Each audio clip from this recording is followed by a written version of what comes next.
Jack, I'm beginning to think maybe I shouldn't have done these interviews yesterday and today. Should I feel guilty?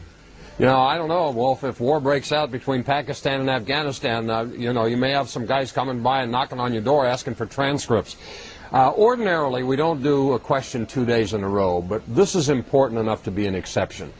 The House just passed President Bush's bill to redefine the treatment of detainees, and the Senate's expected to do the same thing tomorrow.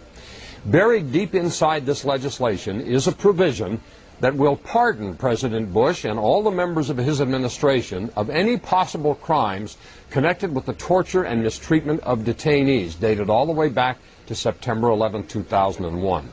At least President Nixon had Gerald Ford to do his dirty work. President Bush is trying to pardon himself. Here's the deal. Under the War Crimes Act, violations of the Geneva Conventions are felonies, in some cases punishable by death.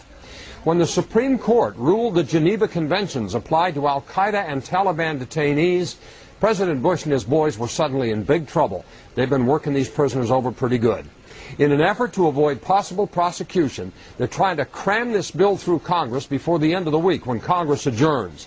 The reason there's such a rush to do this, if the Democrats get control of the House in November, well, this kind of legislation probably wouldn't pass.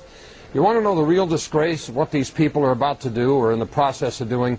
Senator Bill Frist and Congressman Dennis Hastert and their Republican stooges apparently don't see anything wrong with this. I really do wonder sometimes what we're becoming in this country. The question is this: should Congress pass a bill giving retroactive immunity to President Bush for possible war crimes? Email your thoughts to CaffertyFile at CNN.com or go to CNN.com/CaffertyFile. Wolf. Jack.